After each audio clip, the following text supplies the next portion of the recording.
കരസ്ഥമാക്കാൻ ഉദ്ദേശിക്കുന്നവന് എന്ത് ചെയ്യും?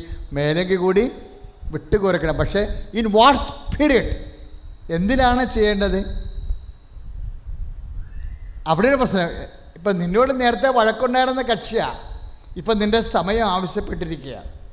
നിന്നോട് നേരത്തെ വഴക്കുണ്ടായിരുന്ന കക്ഷിയാണ്. ഞാൻ സംസാരിക്കുന്ന വചനം ഏതാ? മത്തായി 5:40. നിന്നോട് ശണ്ട കൂടി അല്ലെങ്കിൽ നിന്നോട് വ്യവഹരിച്ച് നിൻ്റെ ഉടുപ്പ് കരസ്ഥമാക്കാൻ ഉദ്യമിക്കുന്നവൻ എന്ത് ചെയ്യണമെന്നാണ് പറഞ്ഞിരിക്കുന്നത്? മേലെങ്കിൽ കൂടി വിട്ടുകൊടുക്കുക. ഇതുവഴി ഈശോ എന്നാ ചെയ്തിരിക്കുന്നത്? മനുഷ്യനെ നമ്മളുടെക്കെന്ന് നമ്മുടെ സമയമോ സമ്പത്തോ ആവശ്യപ്പെടുന്നവരെ രണ്ടായിട്ട് ഈശോ തിരിക്കുന്നു. ഒന്ന്, നമ്മളോട് ശണ്ട വെച്ചിട്ടുള്ള ആൾക്കാരും, രണ്ടാമത് ശണ്ട വെക്കാത്ത ആൾക്കാരും. പക്ഷെ നമ്മളോട് ശണ്ട വെച്ചവരോടും ശണ്ട വെക്കാത്തവരോടും നമ്മൾ പെരുമാറേണ്ടത് ഒറ്റ രീതിയിലാണ്. എന്താണ്? സ്നേഹത്തിലാണ് സംഭവം. കാര്യം ഇങ്ങനെ വരുമ്പോൾ ദൈവ തിരുസന്നിധിയിൽ കാര്യം നീ എന്താണ് ഈശോ എന്നാ പറഞ്ഞെന്നറിയാവോ? ഇപ്പം 15:7 യോഹന്നാൻ്റെ സുവിശേഷം, നിങ്ങൾ എൻ്റെ വചനം കേൾക്കുകയും അതനുസരിച്ച് ജീവിക്കുകയും ചെയ്താൽ നിങ്ങൾക്ക് ഇഷ്ടമുള്ളത് ചോദിക്കുക. അതല്ലേ വചനം? യോഹന്നാൻ 15:7. ഈ നമ്മൾക്കിഷ്ടമുള്ള ചോദിക്കാമെന്നാണ് പറഞ്ഞിരിക്കണത്. ഒന്ന് പറഞ്ഞ്, എൻ്റെ വചനം കേൾക്കുകയും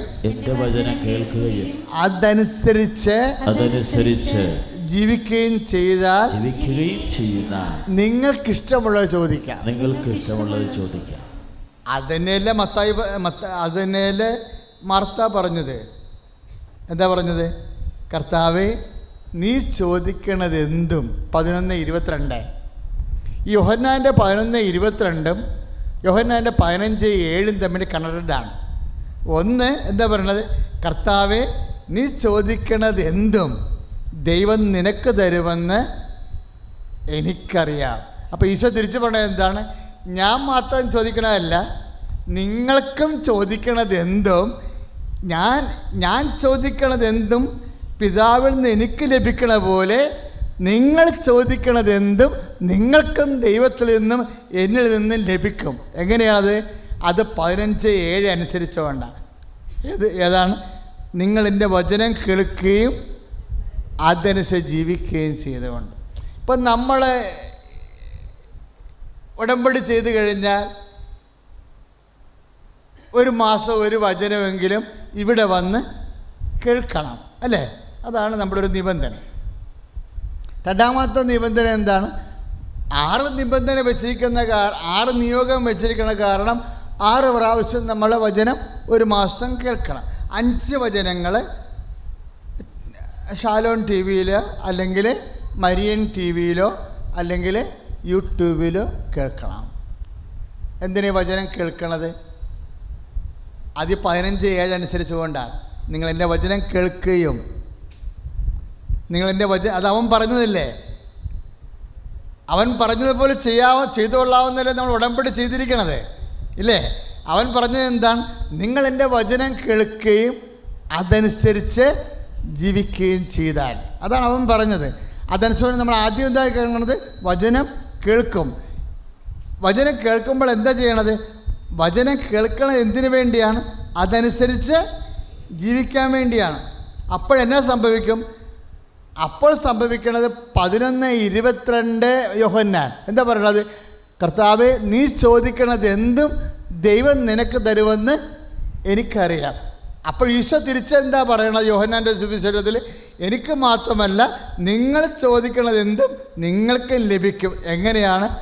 കർത്താവിൻ്റെ വചനം കേൾക്കുകയും അതനുസരിച്ച് ജീവിക്കുകയും ചെയ്യും. 15:7 ജീവിക്കുക. ഇപ്പോഴതാണ് ഇവിടെ പറയണത്. കർത്താവ് പറഞ്ഞത് എന്താണ്? നിന്നോട് ചോദിക്കുന്നവരും 2 തരമാണ്. ഒന്ന്, ശണ്ട വെച്ചിട്ടുള്ള ആൾക്കാർ. രണ്ടാമത് ശണ്ട വെക്കാത്ത ആൾക്കാരും. ശണ്ട വെച്ച ആൾക്കാരും ശണ്ട വെക്കാത്ത ആൾക്കാരും നിന്നോട് ചോദിച്ചാൽ നീ ചെയ്യേണ്ടത് എന്താണ്? ചോദിച്ചതിനേക്കാൾ ഇരട്ടിയാണ്. പറഞ്ഞ മനസ്സിലായില്ലേ? അപ്പോഴ് ചോദിച്ചതിനേക്കാൾ ഇരട്ടി ചെയ്യണമെങ്കിൽ എന്ത് ചെയ്യണം? സ്നേഹത്തിലേ അത് ചെയ്യാൻ പറ്റത്തുള്ളൂ, പ്രത്യാശയിലേ ചെയ്യാൻ പറ്റത്തുള്ളൂ, ദൈവസ്നേഹത്തിലേ ചെയ്യാൻ പറ്റത്തുള്ളൂ. മനസ്സിലായില്ലേ? ചോദിച്ചതിനേക്കാൾ ഇരട്ടി ചെയ്യണമെങ്കിൽ നമ്മൾക്ക് ചെയ്യണമെന്നുണ്ടെങ്കിൽ എങ്ങനെ ചെയ്യാൻ പറ്റുമോ? അത് മത്തായി 5:40-41 അനുസരിച്ച് നമുക്ക് ചെയ്യാൻ പറ്റത്തുള്ളൂ. എന്താണ് ചെയ്യണത്? അങ്ങനെ ചെയ്യണമെന്നുണ്ടെങ്കിൽ നമ്മൾക്ക് സ്നേഹം വേണം. പക്ഷേ എങ്ങനെയുള്ള സ്നേഹമാണ്? ഉടമ്പടി പ്രകാരമുള്ള സ്നേഹമാണ്. എങ്ങനെയുള്ള സ്നേഹമാണ്? കാര്യം ഉടമ്പടി പ്രകാരമുള്ള സ്നേഹം എന്ന് പറഞ്ഞാൽ എന്താ? ഞാൻ നിങ്ങളെ സ്നേഹിച്ചതുപോലെ എന്ന് പറഞ്ഞില്ലേ? അത് പറഞ്ഞില്ലേ ഉടമ്പടി ചെയ്യണത്. ഈശോ ഉടമ്പടി ചെയ്തത് എന്താ? നിങ്ങൾ പരസ്പരം സ്നേഹിക്കണം. എങ്ങനെ? ഞാൻ നിങ്ങളോട് ഉടമ്പടി ചെയ്ത പോലെ, ഞാൻ പിതാവിൻ്റെ തിരുസന്നിധിയിൽ നിങ്ങൾക്ക് വേണ്ടി ഉടമ്പടി ചെയ്ത പോലെ. എങ്ങനെയാണ്? നിങ്ങൾ പരസ്പരം സ്നേഹിക്കണം. അപ്പോൾ എൻ്റെ ശിഷ്യന്മാരാണെന്ന് ലോകം അറിയും. എങ്ങനെയാണ്? ഞാൻ നിങ്ങളെ സ്നേഹിച്ചതുപോലെ. അപ്പോൾ നമ്മൾ ചോദിച്ചതിനേക്കാൾ ഇരട്ടി ചെയ്യണത് ആരെ ഉദ്ദേശിച്ചുകൊണ്ടാണ്? ഈശോനെ ഉദ്ദേശിച്ചുകൊണ്ടാണ്. എന്താണ് മാതൃക? ഈശോ പിതാവിനെ സ്നേഹിച്ചതും നമ്മളെ സ്നേഹിച്ചതുമാണ് സ്നേഹത്തിൻ്റെ മാതൃകയായിട്ടുള്ളത്. പ്രാർത്ഥിക്കുക. കർത്താവായ ദൈവമേ, അങ്ങ് പിതാവിനെ സ്നേഹിച്ചതും ഞങ്ങളെ സ്നേഹിച്ചതും മാതൃകയാക്കി ഉടമ്പടി കാലത്ത് ദൈവ തിരുസന്നിധിയിൽ മൂല്യമുള്ളവരാകാൻ മാർത്ത പറഞ്ഞതുപോലെ അങ്ങ് ചോദിക്കുന്നത് എന്തും അങ്ങേക്ക് ലഭിക്കുന്നത് പോലെ ഈശോ പറഞ്ഞതുപോലെ ഞങ്ങൾ ചോദിക്കുന്നത് എന്തും ഞങ്ങൾക്ക് ലഭിക്കാൻ യോഹന്നാൻ 15:7 അനുസരിച്ചുകൊണ്ട് അങ്ങയുടെ വചനം കേൾക്കുകയും അതനുസരിച്ച് ജീവിക്കുകയും ചെയ്യാൻ മത്തായി ശ്ലീഹായുടെ സുവിശേഷത്തില് 5:40-41 അങ്ങ് പറഞ്ഞതുപോലെ ചണ്ട കൂടി ഉടുപ്പ് കരസ്ഥമാക്കുന്നവന് മേലേക്ക് കൂടി വിട്ടുകൊടുക്കുവാനും 1 മൈൽ ദൂരം സഞ്ചരിക്കാൻ നിർബന്ധിക്കുന്നതിന്റെ കൂടെ 2 മൈൽ പോകുവാനും ആവശ്യമായ ദൈവിക പുണ്യമായ വിശ്വാസത്താൽ ദൈവ സ്നേഹത്താൽ പ്രത്യാശയാൽ എന്നെ നിറക്കണമേ. പ്രിയപ്പെട്ടവരെ, എപ്പോഴും നമ്മൾ കാണും ഈ ഉടമ്പടി പ്രാർത്ഥനയുടെ ഒരു പ്രത്യേകത തന്നെ, ആ ഉടമ്പടി പ്രാർത്ഥന കറക്റ്റാണ് ചെയ്യണമെന്നുണ്ടെങ്കിൽ അതിൻ്റെ നെറ്റ് ഇഫക്റ്റ് എന്താണ്? സമയച്ചുരുക്കുക. നിങ്ങളിവിടെ കേൾക്കുന്ന എല്ലാ സാക്ഷികളും പരിശോധിച്ച് കഴിഞ്ഞാൽ അവരെന്താ പറയണത്? Not by merit but by grace.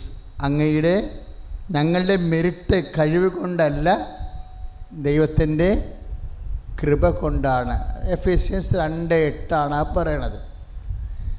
ഈ എൻ്റെ കഴിവ് കൊണ്ടല്ല, അങ്ങയുടെ കൃപ കൊണ്ടാണെന്ന് പറയുമ്പോൾ അങ്ങയുടെ കൃപ നമ്മളിലേക്ക് വരാനുള്ള ആ വർക്കിംഗ് പ്രിൻസിപ്പിൾ എന്താ? അതാണ് വിഷയം. ഇപ്പോൾ എഫേസ്യൻസ് 2:8 ഉടമ്പടി വർക്ക് ചെയ്യുന്ന പ്രിൻസിപ്പിൾ അതാണ്. എന്താണ്? എൻ്റെ കഴിവ് കൊണ്ടല്ല, നിൻ്റെ കൃപ കൊണ്ടെന്ന്. അപ്പോൾ ദൈവത്തിൻ്റെ കൃപയാണ് നമ്മളിലേക്ക്. ഇപ്പം നമ്മുടെ കഴിവ് കൊണ്ട് ചെയ്യാൻ പറ്റാത്ത കാര്യങ്ങൾ ചെയ്തെടുക്കുന്നതാണ് ഉടമ്പടി.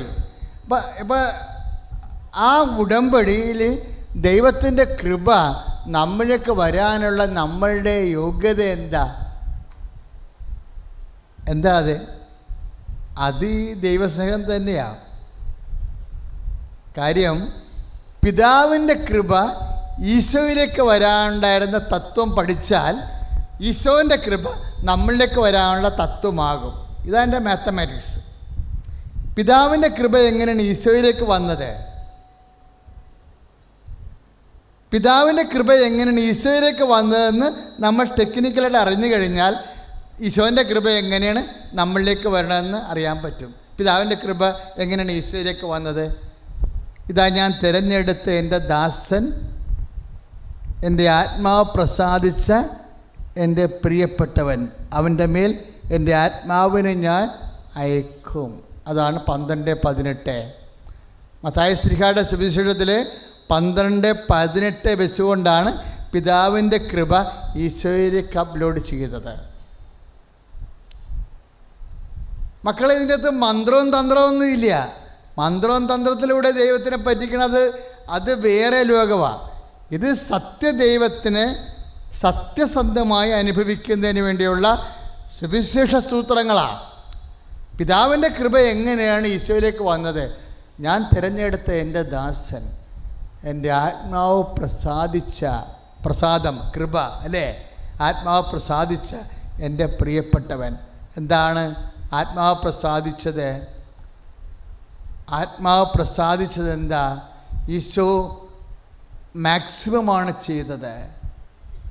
മാക്സിമം, പിതാവ് ചോദിച്ചതിനേക്കാളും മാക്സിമമാണ് ഈശോ ചെയ്തത്. പല കാര്യങ്ങൾക്കും ഈശോയ്ക്ക് വേണമെങ്കിൽ ഒഴിവാക്കാമായിരുന്നു. ആ കാല് കഴുകലൊക്കെ വേണമെങ്കിൽ ഒഴിവാക്കാമായിരുന്നു. അത്താഴം നടത്തി പിരിഞ്ഞാൽ മതിയായിരുന്നു. അത്താഴം നടത്തി പിരിഞ്ഞാൽ മതിയായിരുന്നു. കാല് കഴുകലൊക്കെ വേണമെങ്കിൽ ഒഴിവാക്കാം, ഒരു പ്രശ്നവുമില്ല. പിതാവ് ചോദിക്കും, നീ എന്താണ്ടാ കാല് കഴുകാഞ്ഞെന്ന് ചോദിക്കുക? ഇല്ല, ഇതൊക്കെ ആൾ സ്വന്തമായിട്ട് കണ്ടുപിടിച്ച പരിപാടികളാണ്. പിതാവ് പറഞ്ഞിട്ട് ചെയ്ത കാര്യമല്ല. പിതാവ് പറഞ്ഞ കുർബാന സ്ഥാപിക്കാൻ മാത്രമേ പറഞ്ഞുള്ളൂ. കാര്യം നിത്യകാലം നമ്മുടെ കൂടെ ആയിരിക്കാൻ വേണ്ടി. പിന്നീട് മേലങ്കി അഴിച്ചു മാറ്റിയതും ദാസൻ്റെ വിഷം ധരിച്ചതും താലത്ത് വെള്ളമെടുത്ത് പാദം കഴുകി ചുംബിച്ചതുമൊക്കെ ആൾ സ്വന്തമായിട്ട് ചെയ്ത കാര്യങ്ങളാണ്. 1 മൈൽ പോകാൻ പറഞ്ഞപ്പോൾ 2 മൈൽ പോയ ആളാണത്. കൈയിടിച്ച് കർത്താണ് സുലേലിയ യേശുസ്തോത്രം ഹല്ലേലൂയ ഹല്ലേലൂയ യേശുസ്തോത്രം ഹല്ലേലൂയ ഹല്ലേലൂയ ഹല്ലേലൂയ ഹല്ലേലൂയ യേശുസ്തോത്രം ഹല്ലേലൂയ. കരങ്ങൾ ഉയർത്തിക്കൊണ്ട് സ്തുതിക്കട്ടെ. കർത്താവായ ദൈവമേ, സദാമൂല്യങ്ങളെ, രഹസ്യങ്ങളുടെ വലിയ വചനങ്ങളെ ഞങ്ങൾ ആഴത്തിൽ ബോധ്യപ്പെടുത്തുന്നവർ നന്ദി പറയുന്നു. അഭിഷേക വചനങ്ങളാൽ ഞങ്ങളെ ശക്തിപ്പെടുത്തുന്നവർ നന്ദി പറയുന്നു. വിശുദ്ധീകരിക്കുന്നവർ നന്ദി പറയുന്നു. ഹല്ലേലൂയ, ഹല്ലേലൂയ, ജയം ഹല്ലേലൂയ, യേശു കർത്താവ് ജീവിക്കുന്നു. കരങ്ങൾ ഉയർത്തിയടിക്കാം. ഹല്ലേലൂയ, ജയം ഹല്ലേലൂയ, യേശു കർത്താവ് ജീവിക്കുന്നു. യേശു കർത്താവ് ജീവിക്കുന്നു. പരിശുദ്ധ പരമദിവ്യകാരുണ്യത്തിന് ആരാധനയും സ്തുതിയും പുകഴ്ചയും ഉണ്ടായിരിക്കട്ടെ. ഇങ്ങനെയാണ് ഈശോ പ്രസാദം ഉണ്ടാക്കിയത്, കൃപ ഉണ്ടാക്കിയത്. അപ്പ കുർബാന സ്ഥാപിക്കാൻ പറഞ്ഞപ്പോൾ, 1 മൈൽ പോകാൻ പറഞ്ഞപ്പോൾ, അപ്പായോടുള്ള പരമമായ സ്നേഹത്താൽ ഈശോ മേലങ്കി കൂടി അഴിച്ചു മാറ്റി ദാസൻ്റെ വിഷം ധരിച്ച് അപ്പോസ്തലന്മാരുടെ പാദങ്ങൾ കഴുകിക്കൊണ്ട് ഈശോ അപ്പ പറഞ്ഞതിൻ്റെ ഇരട്ടി ചെയ്ത് അവനെങ്ങനെയാണ് ചെയ്തത്? അവൻ ചെയ്തത് അപ്പായോടുള്ള സ്നേഹത്താലാണ്. ദൈവവേദന നമ്മളും ഈ കാരുണ്യ പ്രവൃത്തികളും ഈ പ്രേക്ഷിത പ്രവർത്തനങ്ങളും എല്ലാം ചെയ്യണത് എന്തായിരിക്കണം? അപ്പായോടുള്ള സ്നേഹത്താലാണ്, ഈശോവിനോടുള്ള സ്നേഹത്താലാണ്. അതുകൊണ്ടാണ് എപ്പോഴും നിങ്ങൾ എൻ്റെ നാമത്തിൽ എന്നല്ലേ പറയണത്. 10:32 മത്തായി ശ്ലീഹായുടെ സുവിശേഷം എന്താ പറയണത്? നിങ്ങൾ എൻ്റെ നാമത്തിൽ എന്ന് പറഞ്ഞ് ഒരു ഗ്ലാസ് പച്ചവെള്ളം കൊടുത്താൽ, ഒരു ഗ്ലാസ് പച്ചവെള്ളം കൊടുത്താൽ ഞാൻ പ്രതിഫലം നൽകും. ഞാൻ പ്രതിഫലം നൽകും. ദൈവവേദനെ ദൈവം നൽകണ പ്രതിഫലം എന്താ? പ്രതിഫലത്തെക്കുറിച്ച് സംസാരിക്കുമ്പോൾ കർത്താവ് പറയും, ഈ നാട്ടിൽ കിട്ടുന്ന പ്രതിഫലമുണ്ട്, എൻ്റെ നാട്ടിൽ കിട്ടുന്ന പ്രതിഫലമുണ്ടെന്ന് പറയും. രണ്ടായിട്ടാണ് പറയണത്. പ്രതിഫലം എന്ന് പറയുമ്പോൾ എന്താ ഈശോ പറയണത്? ഈ നാട്ടിൽ കിട്ടുന്ന പ്രതിഫലമുണ്ട്, എൻ്റെ നാട്ടിൽ കിട്ടുന്ന പ്രതിഫലമുണ്ട്. ഈ നാട്ടിൽ കിട്ടുന്ന പ്രതിഫലത്തെക്കുറിച്ച് എന്താ പറയണത്? അത് തുരുമ്പും കീടങ്ങളും കവർന്ന് കളയും. Praise the Lord. ഈ നാട്ടിലെ മനുഷ്യന്മാരിൽ നിന്ന് നമുക്ക് പ്രതിഫലം കിട്ടിയാൽ, നിങ്ങൾ ഇടത് കൈ ചെയ്യുന്നത് എന്താണെന്ന് വലത് കൈ അറിയാതിരിക്കട്ടെ. നിങ്ങൾ ദാനധർമ്മം ചെയ്യുമ്പോൾ 5, 20, മത്തായിയുടെ ശ്ലീഹായുടെ സുവിശേഷം 5:20 മനുഷ്യരുടെ മുമ്പിൽ കാഹളം മുഴക്കരുത്, മുഴക്കിയാൽ അതിനുള്ള പ്രതിഫലം ലഭിച്ചു കഴിഞ്ഞു. ഇപ്പം പ്രതിഫലം എങ്ങനെയാണ്? ഈ മനുഷ്യന്മാരിൽ നിന്ന് ലഭിക്കുന്ന പ്രതിഫലമുണ്ട്. I will come with my reward എന്നല്ലേ പറയണത്. ഞാൻ വരും, എൻ്റെ പ്രതിഫലവുമായി വരുമെന്ന്. നമ്മൾ വെളിപാടിൻ്റെ പുസ്തകം വായിക്കുമ്പോൾ പറയണത് എന്താണ്? ഞാൻ വരുന്നു, എൻ്റെ സമ്മാനവും കൊണ്ടുവരുന്നു. അതാരാണ്? ദൈവത്തിൻ്റെ നാട്ടിൽ കിട്ടുന്ന പ്രതിഫലം, പിതാവിൽ നിന്ന് ലഭിക്കുന്ന പ്രതിഫലം. ഈ നാട്ടിൽ കിട്ടുന്ന പ്രതിഫലം കൊണ്ടുള്ള കുഴപ്പം എന്താ? നിങ്ങളുടെ ഹൃദയം എവിടെയോ, നിങ്ങളുടെ സമ്പത്ത് എവിടെയോ അവിടെയായിരിക്കും നിങ്ങളുടെ ഹൃദയവും. അതായത് തുരുമ്പും കീടങ്ങളും പുഴുക്കളും അരിച്ചു മാറ്റാത്ത നിക്ഷേപം സൂക്ഷിക്കാൻ പറയും, ഇല്ലേ? തുരുമ്പും കീടങ്ങളും. കാര്യം മനുഷ്യന്മാർ നമുക്ക് എന്ത് തന്നാലും കുറച്ച് കഴിയുമ്പോൾ തുരുമ്പും കീടങ്ങളും അത് നശിപ്പിച്ച് കളയും. ഇപ്പം നിൻ്റെ അപ്പം നിനക്ക് വിൽപ്പത്രം എഴുതി തന്നു, വിൽപ്പത്രം പെട്ട് അപ്പം മരിച്ചു പോയി. ഇപ്പം വിൽപ്പത്രം എടുത്ത് നോക്കിയപ്പോഴുണ്ട് ചെതലരിച്ചിരിക്കണം. അത് രജിസ്റ്റർ ചെയ്യാനും വിട്ടുപോയി. ഇപ്പം എന്നാ പറ്റി? നാട്ടുകാരെ മുമ്പിൽ കാണിക്കാൻ പോലും ഇല്ല. അപ്പൻ്റെ ഒപ്പൊക്കെ ചെതലരിച്ച്. അപ്പൻ ഒപ്പിട്ട് തന്നായിരുന്നേ, വിൽപ്പത്രം എഴുതിയപ്പോൾ ഒപ്പിട്ട് തന്നായിരുന്നു. ആ ഒപ്പ് കാണാനില്ല. എന്താണ്? ആ ഒപ്പ് തന്നെ നോക്കി ചെതലരിച്ചിരിക്കുകയാണ്. ഇപ്പം നിനക്ക് 1 ഏക്കർ തന്നായിരുന്നു, പക്ഷെ ചെതൽ കൊണ്ടുപോയി നിൻ്റെ 1 ഏക്കർ. കാര്യം എന്താ? അപ്പൻ്റെ ഒപ്പ് ചെതലരിച്ചിരിക്കുക. അതാണ് ഈശോ പറഞ്ഞത്. ഇവിടെ നിന്ന് 1 ഏക്കർ കിട്ടിയാലും 1000 ഏക്കർ കിട്ടിയാലും അപ്പൻ ഒപ്പിട്ടാലും പ്രധാനമന്ത്രി ഒപ്പിട്ടാലും ചെതലരിച്ചു പോകും. പ്രതിഫലങ്ങൾ നൽകാൻ പറഞ്ഞപ്പോൾ ചെതലരിക്കാത്ത, പുഴുവരിക്കാത്ത, തുരുമ്പും കീടങ്ങളും നശിപ്പിക്കാത്തതെന്ന് ഈശോ പ്രത്യേകം പറഞ്ഞു. അതുകൊണ്ട് എൻ്റെ നാമത്തിൽ 1 ഗ്ലാസ് പച്ചവെള്ളം കൊടുത്താൽ ഞാൻ പ്രതിഫലം നൽകും. ആ പ്രതിഫലത്തിൻ്റെ പ്രശ്നം എന്താ? അത് കൃപയാണ്. പറഞ്ഞ മനസ്സിലായില്ലേ? ദൈവം നൽകുന്ന കൃപ, അനുഗ്രഹങ്ങളെല്ലാം ചെതലരിക്കും, പുഴുക്കളെടുക്കുകയും ചെയ്യും. അതെന്താണ്? ഫിസിക്കൽ ഫേവേഴ്സാണ്, ഭൗതിക ആനുകൂല്യങ്ങളാണ്. ഭൗതിക ആനുകൂല്യങ്ങളും ദൈവത്തിൻ്റെ കൃപയും തമ്മിൽ വ്യത്യാസമുണ്ട്. കൃപയെ സംബന്ധിച്ചിടത്തോളം ദൈവം തരണതാണ്. നമ്മൾ ഉടമ്പടിയിൽ അന്വേഷിക്കണത് എന്താ? ഈ കൃപയാണ് അന്വേഷിക്കണത്. ഇപ്പം നിനക്ക് IELTS-ന് 8% മാർക്ക് കിട്ടിയെന്ന് വിചാരിച്ചോ, ഇല്ലേ? ഇപ്പം ഇന്ന് പത്രത്തിലുണ്ട്, IELTS എഴുതാത്തവർക്കും കാനഡയിൽ പോകാവുന്നുണ്ട്. പത്രത്തിലല്ല, നമ്മുടെ നെറ്റിലുണ്ട്. IELTS എഴുതാത്തവർക്കും മാർക്കില്ലാത്തവർക്കും കാനഡയിൽ പോകാമെന്ന് എഴുതിയിട്ടുണ്ട്. പുതിയ പ്രൊവിഷൻ വന്നിരിക്കണതാണ്. പഠിക്കാൻ പറ്റാതെ വന്നിട്ടുള്ള ആൾക്കാരില്ലേ, അവർക്ക് ഇപ്പോഴൊരു ചാൻസായി. ഇപ്പം എന്തും ആയിക്കോട്ടെ, ഞാൻ ജസ്റ്റ് നിങ്ങളെ ഓർപ്പിച്ചെന്നേ ഉള്ളൂ. അതായത് കൃപയുടെ നേച്ചർ എന്ന് പറയണത് അതിന് ഇന്ന കാര്യം, ഇന്ന അളവ്, ഇന്ന തൂക്കത്തിൽ വേണമെന്ന്. ഈ ഭൂമിയിലുള്ള എല്ലാ അനുഗ്രഹത്തിൻ്റെ പ്രശ്നം എന്താണെന്നറിയാവോ? അനുഗ്രഹത്തിന് മെരിട്ടുണ്ട്. അനുഗ്രഹത്തിന് മെരിട്ടുണ്ട്. ആ മെരിറ്റ് ഉണ്ടെങ്കിൽ മാത്രമേ, മെരിറ്റ് എന്ന് പറയുമ്പോൾ എങ്ങനെ? ഒന്നെങ്കിൽ യോഗ്യത. അനുഗ്രഹങ്ങളെല്ലാം മെരിറ്റാണ്. അതിന് വരേണ്ടത് എന്താ? മെരിറ്റ് എപ്പോഴും വരണത് മാനദണ്ഡങ്ങളിലാണ് വരണത്. നോംസാണ്. മെരിറ്റ് ആൻഡ് നോംസ് തമ്മിൽ ബന്ധമുണ്ട്. മാനദണ്ഡങ്ങൾ. ഇപ്പോൾ SSLC പാസ്സാകണമെങ്കിൽ ഇത്ര മാർക്ക് അല്ലേ? അപ്പോൾ A+ ഇത്ര മാർക്ക്, അപ്പോൾ അത് മെരിറ്റാണ് വരണത്. B+ ഇത്ര മാർക്ക്, എല്ലാം മെരിറ്റാണ്. അപ്പം മെരിറ്റ് വരുമ്പോൾ, മെരിറ്റ് നോട്ട് ബൈ മെരിറ്റ് എന്ന് പറഞ്ഞാൽ മാനദണ്ഡങ്ങളില്ല. ഇവിടെ എല്ലാം മാനദണ്ഡങ്ങളാണ്. ഈ മാനദണ്ഡങ്ങളാണ് നമ്മളെ ചെറിയവരും വലിയവരുമാക്കണവരും വിലപേശൽ കുറക്കണതും കൂട്ടുകയും ചെയ്യുന്നത്. മാനദണ്ഡങ്ങളാണ്.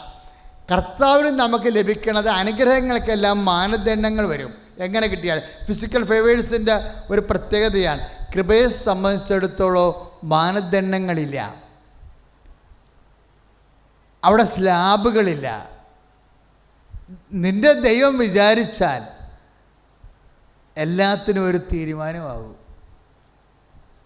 നിന്റെ മനസ്സിൽ തരുന്ന ലക്ഷ്യങ്ങൾക്കും ദൈവം തീരുമാനിച്ചാൽ. അതുകൊണ്ട് കൃപ എപ്പോഴും നമ്മൾ ഉടമ്പടി എപ്പോഴും ലക്ഷ്യം വെക്കുന്നത് കൃപയിലാണ്.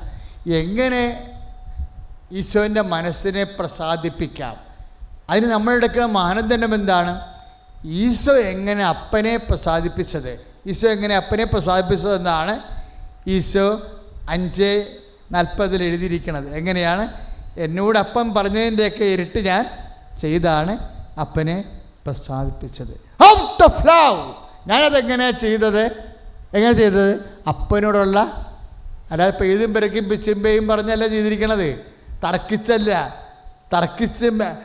അതായത് എപ്പോഴും നമ്മൾ വിചാരിക്കണത് ഈ തർക്കവും ബഹളവും വരുമ്പോൾ തന്നെ താരതമ്യം വരും, തർക്കം വരികയില്ലേ. നമ്മളെപ്പോഴും ശ്രദ്ധിക്കണം, എന്തെങ്കിലും ചെയ്യുമ്പോൾ ദൈവപ്രവൃത്തി ചെയ്യുമ്പോൾ ദൈവപ്രവൃത്തിയുടെ സ്വഭാവം ഉണ്ടാകണം. നമ്മൾ തർക്കിച്ച് ചെയ്താൽ എന്ത് പറ്റും? താരതമ്യം പറയും. നമ്മളിപ്പോൾ തന്നെ എടാ നീ കടയിൽ പോയി മരുന്ന് മേടിക്കാൻ അമ്മ പറയും. അപ്പോൾ അവനെന്താ പറയണത്? ഞാനാണ് റേഷൻ കടയിൽ പോയത്. അപ്പോൾ അനിയനോട് പറയാൻ പറയും. മരുന്ന് മേടിക്കണത് ഞാനാണ് റേഷൻ കടയിൽ പോയത്. അപ്പോൾ ഇതിൻ്റെ പണി തീർന്നു. ഇനി മരുന്ന് മേടിക്കണത് ഞാൻ തന്നെ മേടിക്കേണ്ട കാര്യമില്ല, അത് അനിയനോട് പറയാൻ പറയും. അത് തർക്കം വന്നില്ലേ? തർക്കം വന്ന എന്താ സംഭവം? താരതമ്യം പറയും. ഇപ്പോൾ ഇവനെന്താ പറഞ്ഞിരിക്കണത്? ഇവനോട് നമ്മൾ പറഞ്ഞിരിക്കുന്നത് അപ്പന് മരുന്ന് മേടിക്കാനല്ലേ പറഞ്ഞത്. അപ്പോൾ അവനെന്താ പറയണത്? എൻ്റെ ജോലി കഴിഞ്ഞു, ഞാൻ റേഷൻ കടയിൽ പോയായിരുന്നു, അല്ലെങ്കിൽ കറണ്ട് ചാർജ് അടക്കാൻ പോയായിരുന്നു. മറ്റോ ഒന്നും പോയില്ല, അവൻ ചുമ്മാ കിടന്ന് വായിക്കാനും, കട്ടലെ കിടന്നുകൊണ്ട് ടി വി കണ്ടുകൊണ്ട് മൊബൈലിൽ വീഡിയോ പ്ലേ ചെയ്തിരിക്കണം. അവനോട് മരുന്ന് മേടിക്കാൻ പോകാൻ പറയും. അവിടെ എന്താ പറ്റുക? അവിടെ തർക്കം വന്ന് എന്താണ്? താരതമ്യം വരുന്നത് കൊണ്ടാണ്. തർക്കത്തോട് ചെയ്യണ ഓരോ ജോലിയും നമ്മൾ താരതമ്യപ്പെടുത്തിയാണ് ചെയ്യണത്. താരതമ്യം ചെയ്യണ ആരോടായിരിക്കും? നമ്മളുടെ ലെവലിലുള്ളവരാണ് താരതമ്യം ചെയ്യണത്. തർക്കവുമില്ല താരതമ്യവുമില്ല എന്നുണ്ടെങ്കിൽ ഈ ഒരു വിഷയം തലയിൽ സംഗ്രഹിക്കുമ്പോഴാണ് തർക്കവും താരതമ്യവും വരണത്. അപ്പം അമ്മ പറയണത് തലയിൽ സംഗ്രഹിക്കേണ്ട ഹൃദയത്തിലാണ് സംഗ്രഹിക്കേണ്ടതെന്നാണ് അമ്മ പറയണത്, ഇല്ലേ? പെറ്റ കിടക്കാൻ നേരത്ത് ആരും കാണാൻ വന്നപ്പോൾ ആരാ വന്നത്? ആട്ടിടയന്മാരല്ലേ വന്നത്. അപ്പോൾ ഉള്ളിൽ പറഞ്ഞ അപ്പൻ്റെ വാക്ക് കേട്ടല്ലേ ഞാൻ ഗർഭം ധരിച്ചത്. അപ്പോൾ എൻ്റെ അനിയത്തിൻ്റെ മക്കളെയൊക്കെ പെറ്റതറിയാൻ വേണ്ടി ഇപ്പം ജെയിംസൊക്കെ ഇല്ലേ, യാക്കോബ്, അവരൊക്കെ അനിയത്തിൻ്റെ മക്കളല്ലേ, അവരൊക്കെ പെറ്റതറിയാൻ വേണ്ടി വന്ന ആട്ടിടയന്മാരല്ലല്ലോ, അല്ലേ? നല്ല നാട്ടുകാർ ബന്ധുക്കളും സ്വന്തപ്പെട്ടവരും വന്ന ആവശ്യത്തിന് സ്വർണവും പൊന്നും ഒക്കെ കൊടുത്തിട്ടില്ലേ? അപ്പോൾ എൻ്റെ അനിയത്തി പെറ്റപ്പോഴും ഒക്കെ നാട്ടുകാരുണ്ടായിരുന്നില്ലേ?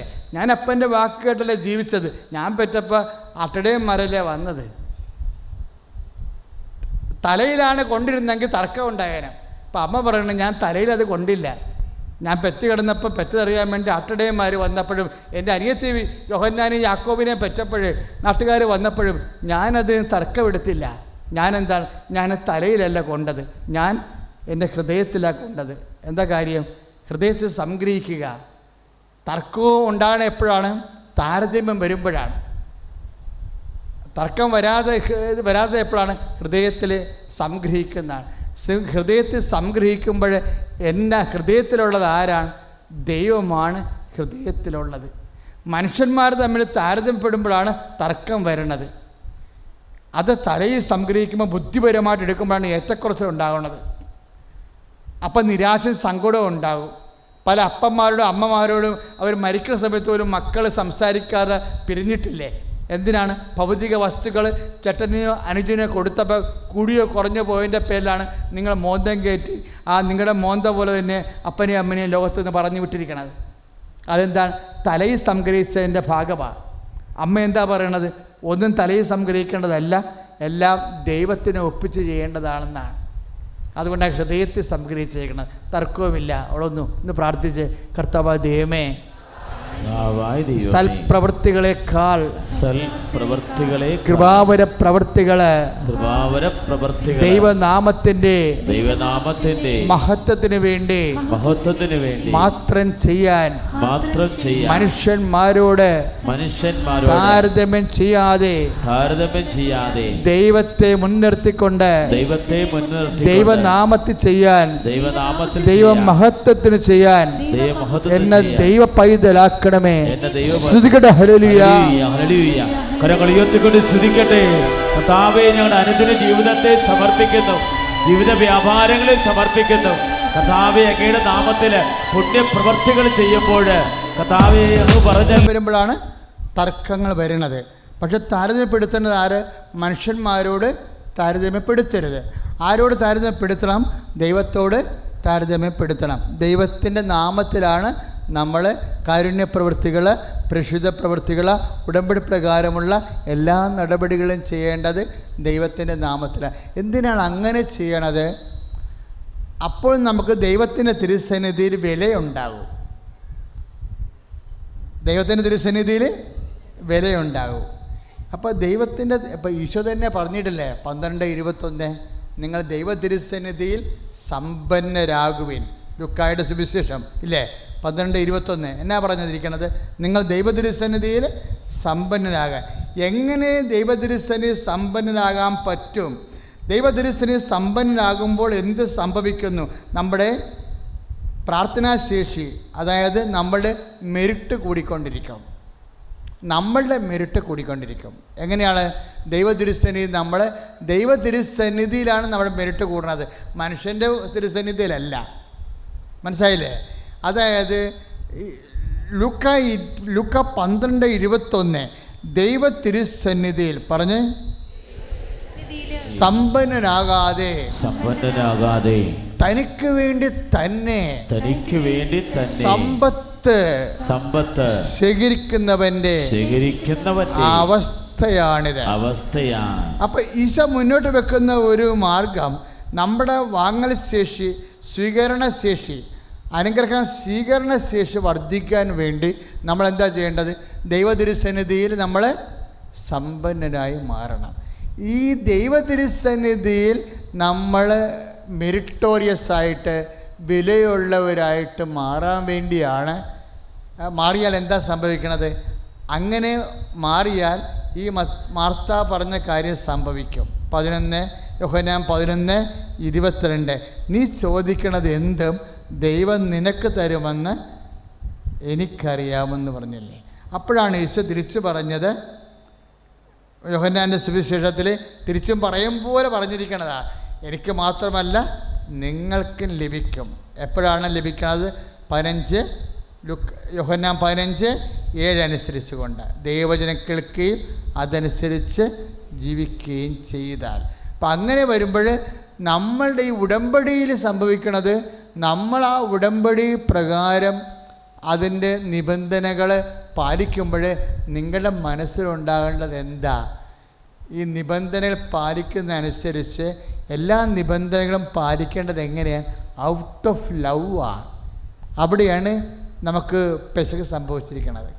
നിങ്ങൾ വർക്ക് ചെയ്യുന്നുണ്ട്, പക്ഷേ ദൈവത്തിൻ്റെ നാമത്തിലുമല്ല, ദൈവത്തിൻ്റെ സ്നേഹത്തിലുമല്ല. അതാണ് പ്രശ്നം. ചെയ്യണ എല്ലാ കാര്യങ്ങളും. ഇപ്പോൾ ഒരു പത്രം കൊടുക്കും. ചില ആൾക്കാർ ഒരു ചേട്ടായി എന്നോട് പറഞ്ഞാച്ചാ, ഞാൻ ഒരു പത്രം, എനിക്കാണെങ്കിൽ കിതപ്പുള്ള ആളാണ്, അധികം നടക്കാൻ പറ്റണില്ല. അതുകൊണ്ട് ഞാൻ പത്രം കൊടുത്തപ്പോൾ 2-3 വീട്ടിൽ കൊടുത്തപ്പോൾ 3ാമത്തെ വീട്ടുകാരൻ എന്നോട് പറഞ്ഞ് ഈ പത്രം ഈ മാസത്തെ ഇവിടെ കിട്ടിയതാണെന്ന് പറഞ്ഞു. അപ്പോൾ എന്നാ ചെയ്ത് ഞാനും പിന്നെ ഞാൻ ഭാര്യനെയും വിളിച്ചുകൊണ്ട് വേറെ നാട്ടിൽ പോയി കൊടുത്തു. എനിക്ക് ഭയങ്കര ഇഷ്ടപ്പെട്ടു. ആ മനുഷ്യൻ സൗഖ്യപ്പെട്ട് ഇവിടെ വന്നത്. ഞാൻ എൻ്റെ ഭാര്യനെയും കുറിച്ച് എനിക്ക് ഇടയ്ക്കത്തിൽ ഓർമ്മക്കുറവുള്ള കാരണം എൻ്റെ ഭാര്യനെയും വിളിച്ചുകൊണ്ട് ഞാൻ ഓട്ടോറിക്ഷയ്ക്ക് പോയിട്ട് വേറെ നാട്ടിൽ ഞങ്ങളുടെ അടുത്തുള്ള ഗ്രാമത്തിൽ കൊണ്ടേ കൊടുത്തു. എന്താ? നിന്നോടൊരു മൈൽ പോകാൻ നിർബന്ധിക്കുന്നതിൻ്റെ കൂടെ 2 മൈൽ പോയതാണ്. ഔട്ട് ഓഫ് ലവ് ആണ് ആ ചെയ്തിരിക്കുന്നത്. എന്താണ്? പത്രം വായിക്കുന്നൊരു കർത്താവേ നിന്നെ അറിയാൻ ഇടയാക്കണേ എന്ന് 2 കാര്യം പ്രാർത്ഥിക്കണം. പത്രം വായിക്കുന്നൊരു പത്രം കീറി വായന കഴിയുമ്പോൾ വേറെ കാര്യത്തിനുണ്ടെന്ന് ഉപയോഗിക്കല്ലേ കർത്താവേ. ഇത് പത്രം എന്തുമാത്രം ഉറഞ്ഞ എൻ്റെ അക്ഷരങ്ങൾ തേഞ്ഞ് തീരണ വരെ അനേകായിരങ്ങൾക്ക് കർത്താവിനെ അറിയാൻ എൻ്റെ ഈ കൊച്ചു പത്രം കൊണ്ട് കർത്താവെ എന്നെ അനുഗ്രഹിക്കണമേ എന്ന് സ്വകാര്യമായി പ്രാർത്ഥിക്കും. അങ്ങനെ പ്രാർത്ഥിക്കാൻ ജോസഫ് അച്ഛൻ പറഞ്ഞിട്ടില്ല, ഇപ്പം പറഞ്ഞു പോയി.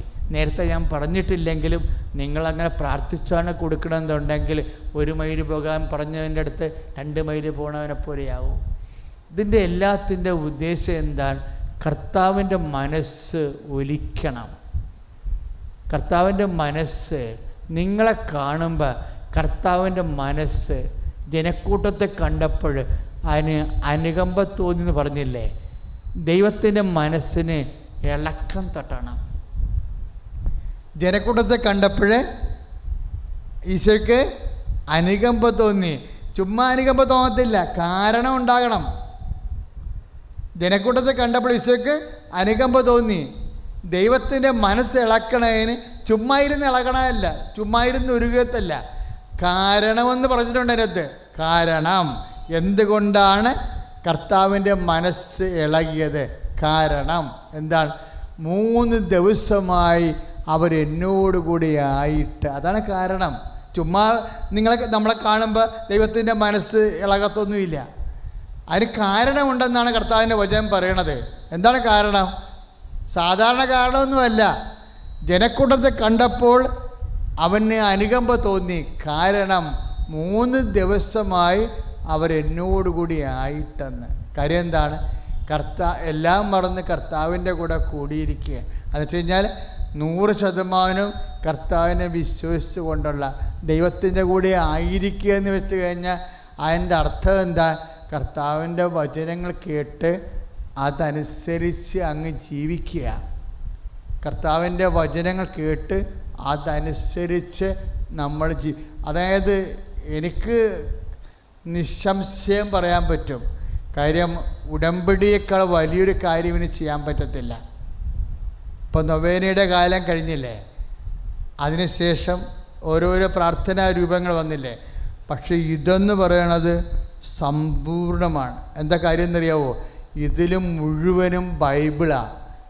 ബൈബിള് എങ്ങനെ കർത്താവിൻ്റെ മനസ്സാണ്, കർത്താവിൻ്റെ മനസ്സ് ഒരു വ്യക്തിയെക്കുറിച്ചുള്ളത്, അതെങ്ങനെ പ്രയോഗത്തിൽ കൊണ്ടുവരാമെന്ന് നമ്മൾ എത്രയോ, ഇത് ഓളോടെ സടം കിട്ടിയതല്ലല്ലോ ഉടമ്പടി. 32 കൊല്ലത്തെ പൗരോഹിത്യ ഉപവാസവും ഞാൻ ചില സമയത്ത് ഓർക്കുകയെ, 30 കൊല്ലമൊക്കെ ഉപവസിച്ചിട്ടില്ലേ, 30 കൊല്ലമായിട്ട്. അപ്പം നിങ്ങൾ നിങ്ങളുടെ ജീവിത ആവശ്യം വരുമ്പോഴല്ലേ അത്യാവശ്യം ഉപവസിക്കണത്. ഞാൻ ഈ ദിവസം തുടങ്ങിയത് 89 തുടങ്ങിയതല്ലേ, അന്ന് മുതൽ എല്ലാ ചൊവ്വാഴ്ച ഉപവസിക്കണമല്ലേ. ഇപ്പോൾ ഉപവാസം കൂടിയില്ലേ, ഉപവാസത്തിന് കണക്ക് പറയുകയല്ല. ഇതൊക്കെ ചെയ്യണത് എന്തിനു വേണ്ടിയാണ്? വയറും പുള്ളി അങ്ങനെ ഇരിക്കുമ്പോൾ കുറേ നാൾ ദൈവത്തിന് തോന്നും, കുറേ നാളായല്ലേ ഇവനിങ്ങനെയൊക്കെ നടക്കണത്. 1 2 3 കൊല്ലമൊന്നും അല്ലല്ലോ, എത്ര കൊല്ലമായി. അപ്പം അങ്ങനെ വരുമ്പോഴാണ് നമ്മൾ ദൈവമേ എന്നും പറഞ്ഞ് വേറെ ആരെയും നമ്മൾ ഓർക്കണേന്ന് സങ്കല്പിക്കണേയില്ല. അതൊക്കെയാണ് അമ്മ പ്രത്യക്ഷപ്പെടുന്നതിൻ്റെ. ഞാൻ ഇടയ്ക്ക് ഓർക്കുവേ, എന്ത് മെരിറ്റിലാണ് അമ്മ പ്രത്യക്ഷപ്പെട്ടതെന്ന്. എന്ത് മെരിറ്റിലാണ് പ്രത്യക്ഷപ്പെടുന്നേക്കാൾ വലിയ സംഭവമാണ് ഉടമ്പടി. കാര്യം അത് പഠിച്ചു വന്നാൽ അത് അങ്ങോട്ടാണ് പോകണത് ശരിക്കും പറഞ്ഞാൽ. കാര്യം ഇതെന്താ? സമയമല്ലേ, സമയ ചുരുക്കമല്ലേ. ഈ സമയം എങ്ങനെ ചുരുക്കാമെന്നാണല്ലോ അച്ഛനിലൂടെ പറഞ്ഞുകൊണ്ടിരിക്കണത്. എങ്ങനെ ഭൗതിക അനുഗ്രഹത്തിൻ്റെ ആയാലും കൃപയുടെയാൽ സമയം എങ്ങനെ ചുരുക്കാൻ പറ്റും? അതെങ്ങനെ ചുരുക്കാൻ പറ്റും? ഉടമ്പടിയിലൂടെയാണ് സമയം ചുരുക്കണത്. ഉടമ്പടിയുടെ അന്തസത്ത എന്താ? സ്നേഹമാണ്. കർത്താവ് അവസാനം ചെയ്ത ഉടമ്പടിയും എന്താണ്? ഇപ്പോൾ 10 കൽപ്പന ഉടമ്പടിയല്ലേ മോസസിന് കൊടുത്തത് അല്ലേ? എല്ലാത്തിലുപരി ദൈവത്തെ സ്നേഹിക്കുക. അത് സംഗ്രഹിക്കുമ്പോൾ എന്താ കിട്ടണത്? എല്ലാത്തിലുപരി ദൈവത്തെ സ്നേഹിക്കുക, നിന്നെപ്പോലെ നിൻ്റെ അയൽക്കാരനെ സ്നേഹിക്കുക എന്നുള്ളതല്ലേ അതിൽ നിന്ന് കിട്ടണം.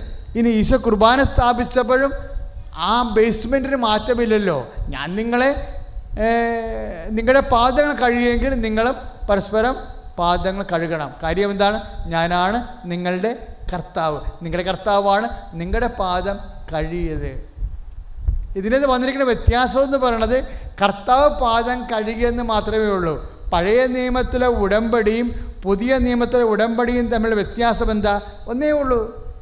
പഴയ നിയമത്തിൽ ഉടമ്പടി 10 നിബന്ധന കൊടുക്കുമ്പോൾ പറഞ്ഞിരിക്കുന്നത് അത് തൻ്റെ സാരസംഗ്രഹം എന്താണ്? നിൻ്റെ കർത്താവ് ദൈവം ഞാനാകുന്നു, ഞാനല്ല മറ്റൊരു ദൈവം നിനക്കുണ്ടാവരുതെന്ന് പറഞ്ഞിട്ട് പിന്നെ പറഞ്ഞത് എന്താണ്? വ്യഭിചരിക്കരുത്, കൊല്ലരുത്, മോഷ്ടിക്കരുത്, അന്യൻ്റെ ഭാര്യയെ മോഹിക്കരുതെന്നൊക്കെ പറയുമ്പോൾ നിൻ്റെ സഹോദരനെ സ്നേഹിക്കണമെന്നല്ല എൻ്റെ അർത്ഥം. അപ്പോൾ പഴയ നിയമത്തിലെ ഉടമ്പടി നിബന്ധനകൾ 10 ആണെങ്കിൽ 10 2ആയിട്ട് സംഗ്രഹിക്കുമ്പോൾ കിട്ടുന്നത് ദൈവത്തെ സ്നേഹിക്കുക, അതുപോലെ തന്നെ നിന്നെപ്പോലെ നിൻ്റെ അയൽക്കാരനെയും സ്നേഹിക്കുക എന്നുള്ളതാണ്. അപ്പോൾ നിൻ്റെ കർത്താവ് ദൈവം ഞാനാകുന്നു എന്നുകൊണ്ട് പറഞ്ഞതിന് പകരം പുതിയ നിയമത്തിലെ ഉടമ്പടിയിലേക്ക് വരുമ്പോൾ എന്നാ വന്നിരിക്കുന്നത്? നിൻ്റെ കർത്താവ് ദൈവം ഞാനാകുന്നു, പക്ഷേ ഞാൻ ഇന്ന് വരെ ചെയ്യാത്തൊരു കാര്യം ചെയ്യാൻ പോവുകയാണ്, ഞാൻ നിങ്ങളുടെ പാദങ്ങൾ കഴുകുകയാണ്. അതാണ് പുതിയ നിയമത്തിലെ ഉടമ്പടി വരെ. ദൈവത്തിൻ്റെ ശൂന്യവൽക്കരണം പൂർണ്ണതയിലെത്തിക്കണത് പഴയ നിയമത്തിലെ ദൈവം കർത്താവാണ്, പക്ഷെ പാദം കഴുകത്തില്ല. മനസ്സിലായില്ലേ? പുതിയ നിയമം ഇമ്മാനുവേൽ, ദൈവം നമ്മോട് കൂടി ആയിരിക്കുമ്പോൾ എന്തിനു വേണ്ടി നമ്മുടെ കൂടെ ആയിരിക്കുന്നു? നമ്മളിൽ ഒരുവനെപ്പോലെ നമ്മുടെ പാദങ്ങൾ കഴുകി ചുംബിച്ചുകൊണ്ട് പാപങ്ങൾ ക്ഷമിച്ചുകൊണ്ട് സ്വന്തം ജീവൻ നമുക്ക് വേണ്ടി ചൊരിഞ്ഞുകൊണ്ട് നമ്മളെ സ്നേഹിച്ചുകൊണ്ട് അവൻ്റെ കൃപയാൽ നമ്മളെ വളർത്തി അവരോളം ആക്കുന്ന ദൈവം കൈ അടിച്ചു കിടത്താണ്. കരങ്ങൾ ഉയർത്തിക്കൊണ്ട് സ്തുതിക്കട്ടെ. ഞങ്ങൾക്ക് വേണ്ടി പാപപരിഹാരം ചെയ്ത കർത്താവേ, ഞങ്ങളുടെ ജീവിതത്തിലേക്ക് പരിശുദ്ധാത്മായിരിക്കട്ടെ. അപ്പോൾ കർത്താവിൻ്റെ പുതിയ ഉടമ്പടി ചെയ്തപ്പോൾ പരിചരിക്കുന്ന സ്നേഹമാണ് ഉടമ്പടിയുടെ മർമ്മം എന്ന് പറയണത്. നിങ്ങൾ 3 മാസത്തെ ഉടമ്പടി കഴിയുമ്പോൾ നിങ്ങളോട് തന്നെ ചോദിക്കണം, ഈ പരിചരിക്കുന്ന സ്നേഹത്തിൽ ഞാൻ വളർന്നു വന്ന്. അങ്ങനെ വളർന്നാൽ അതിൻ്റെ അർത്ഥം എന്താണ്? നിനക്ക് ദൈവത്തോട് എന്തും ചോദിക്കാവുന്ന അവസ്ഥയിലേക്ക് നീ ഉയർന്നു വന്ന എൻ്റെ അർത്ഥം. പരിചരിക്കുന്ന സ്നേഹത്തിലേക്ക് നീ താഴുമ്പോൾ ദൈവത്തോട് എന്തും ചോദിക്കാവുന്ന കൃപയിലേക്ക് നീ ഉയരുകയാണ് ചെയ്യണത്. അപ്പോൾ നിൻ്റെ മനസ്സ്, നിൻ്റെ ലക്ഷ്യം എപ്പോഴും കർത്താവിനോട് എന്തും ചോദിക്കാവുന്ന സ്വാതന്ത്ര്യത്തിലേക്കും മെരിറ്റിലേക്കും, അതാണ് നിൻ്റെ യോഗ്യതയിലേക്കും. കർത്താവെ എന്നെ ഉയർത്തണമെന്ന് കർത്താവെ പരിചരിക്കുന്ന സ്നേഹത്തിൻ്റെ അടിസ്ഥാനത്തിൽ അങ്ങയോട് എന്ത് ചോദിക്കാവുന്ന ആത്മബന്ധത്തിലേക്ക് എന്നെ ഉയർത്തണമേ. സ്തുതിക്കട്ടെ. ഹല്ലേലൂയ.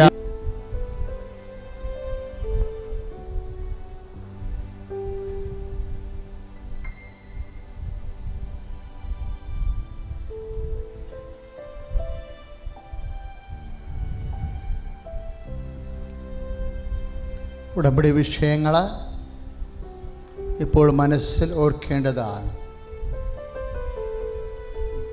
അച്ഛനിലൂടെ ഈശോ സംസാരിച്ച വചനങ്ങൾ യൂട്യൂബിലുണ്ട്. നിങ്ങളിന്ന് രാത്രി പോയി അത് കേട്ടിട്ടതിന് ശേഷം അതിൻ്റെ വചനങ്ങൾ എഴുതിയെടുത്ത് പഠിക്കണം.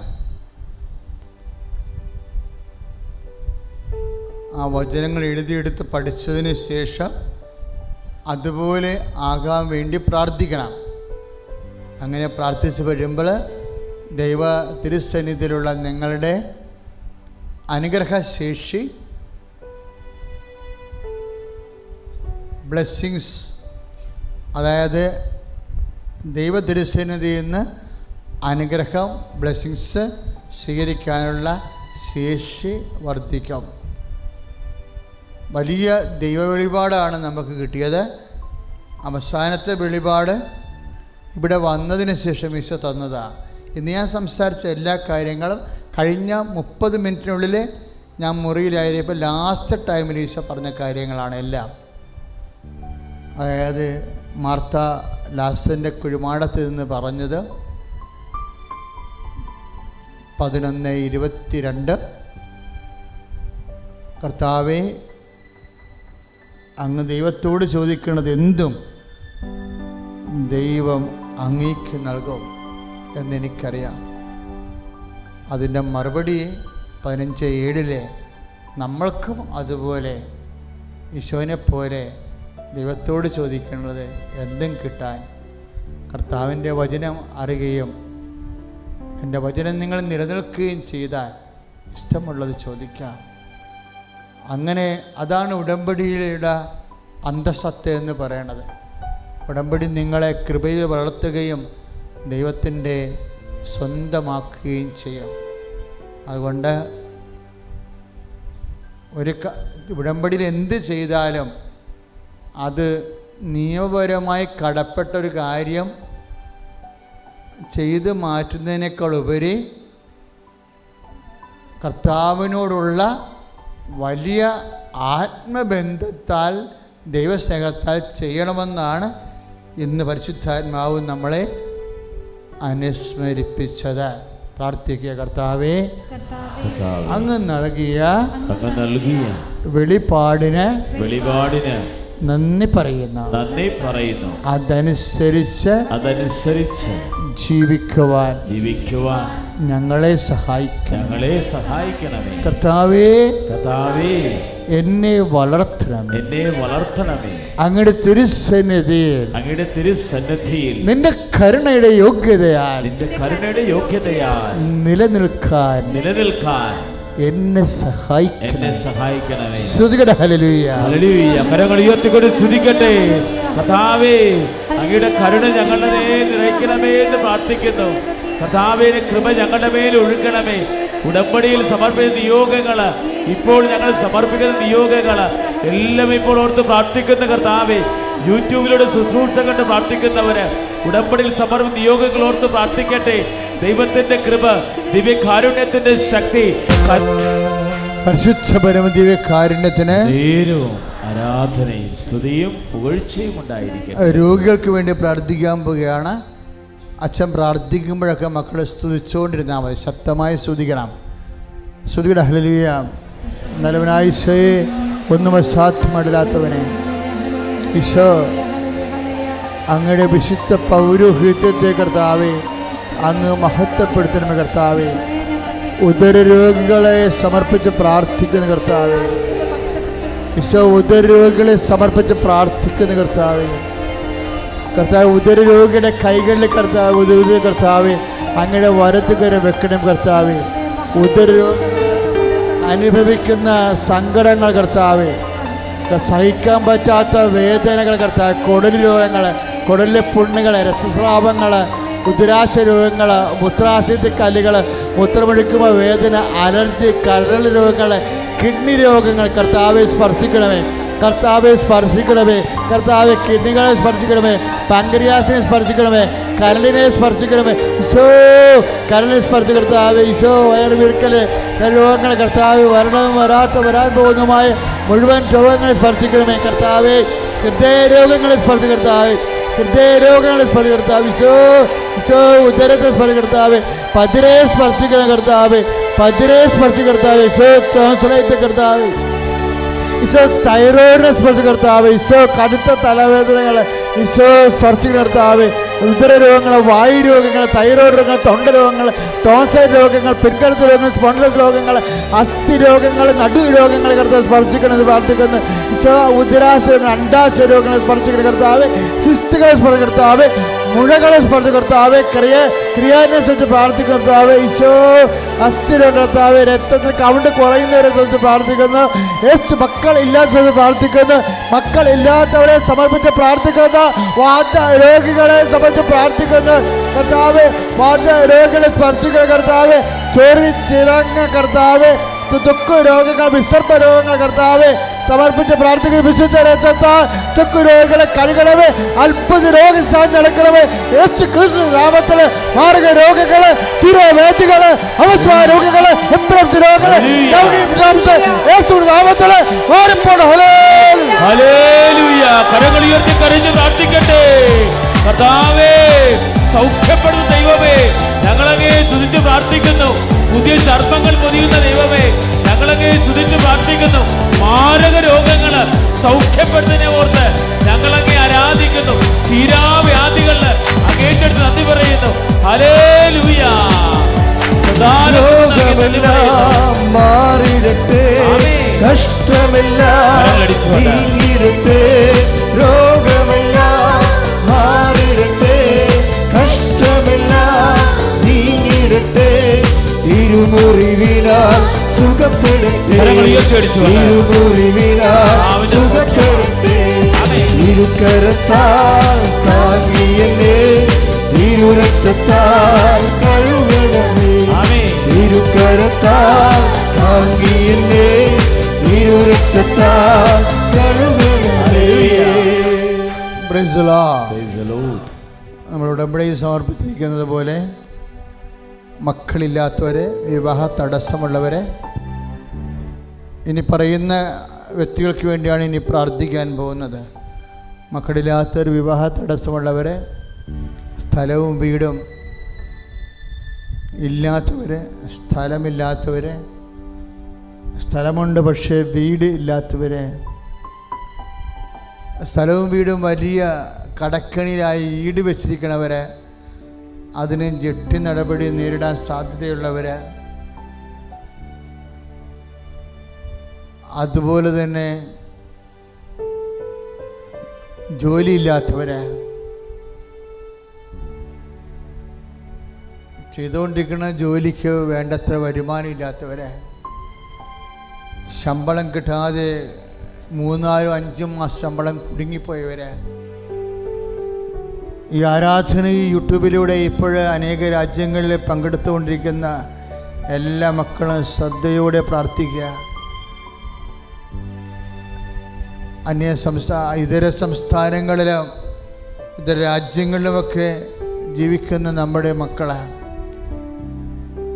ഇപ്പോഴും പ്രാർത്ഥനയിൽ അറ്റൻഡ് ചെയ്തുകൊണ്ടിരിക്കുന്നവർ, ഉടമ്പടി എടുത്ത് മടങ്ങിയിരിക്കുന്നവർ, അവർ ഉടമ്പടി ചെയ്തു പോയ എല്ലാ വിഷയങ്ങളുടെ മേലും പരിശുദ്ധ അമ്മയുടെ മധ്യസ്ഥത്തിൽ ഈശോയിൽ ഈ ആരാധനയിൽ ഈശോയുടെ അത്ഭുതകരമായ ഇടപെടലുണ്ടാകാൻ വേണ്ടി ശ്രുതികട ഹല്ലേലൂയ.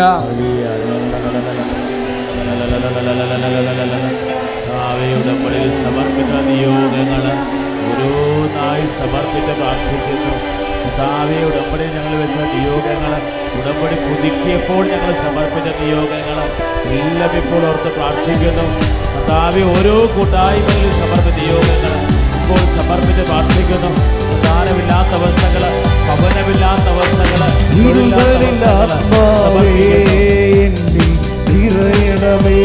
ചേർന്ന് പാടാം. അഗ്നിതലഭിഷേകമായി പടരണമേ എല്ലാവരും.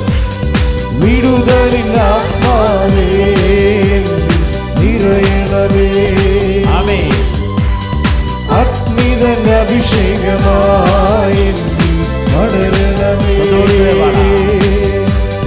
പാപമെല്ലാം ചാമ്പലാക്കണമേ, കൃപയാൽ ജ്വലിപ്പിക്കണേ. പാപമെല്ലാം ചാമ്പലാക്കണമേ, കൃപയാൽ ജ്വലിപ്പിക്കണേ. കരങ്ങൾ ഉയർത്തിയടിച്ചിട്ട് ഓ അഗ്നി അഭിഷേകമേ, ഓ അഗ്നി അഭിഷേകമേ, കരങ്ങൾ വീശിക്കൊണ്ട് കാറ്റായി വീശണമേ, കാറ്റായി വീശണമേ. ഓ അഗ്നി അഭിഷേകമേ, ഓ അഗ്നി അഭിഷേകമേ, കാറ്റായി വീശണമേ, കാറ്റായി വീശണമേ. Praise the Lord. Praise the Lord. പരീക്ഷ എഴുതിക്കഴിഞ്ഞ മക്കളുണ്ട്, പരീക്ഷ എഴുതാൻ പോകുന്ന മക്കളുണ്ട്. അക്കാഡമി ബോർഡ് എക്സാം ആയാലും ശരി, അക്കാഡമിക് എക്സാം, യൂണിവേഴ്സിറ്റി എക്സാം ആയാലും, പ്രൊഫഷണൽ സ്റ്റഡീസ് ആയാലും, നൈപുണ്യ പരീക്ഷകൾ, യോഗ്യതാ പരീക്ഷകൾ, മെറിറ്റ് എക്സാമിനേഷൻസ്, അതിനുവേണ്ടി പഠിക്കുന്നവരും പങ്കെടുക്കുന്നവരും പ്രിപ്പയർ ചെയ്തുകൊണ്ടിരിക്കുന്നവർ, അവരെ സമർപ്പിച്ച് പ്രാർത്ഥിക്കുന്ന സമയമാണ്. നിങ്ങളിപ്പോൾ അവരെ മനസ്സിൽ ഓർക്കുക.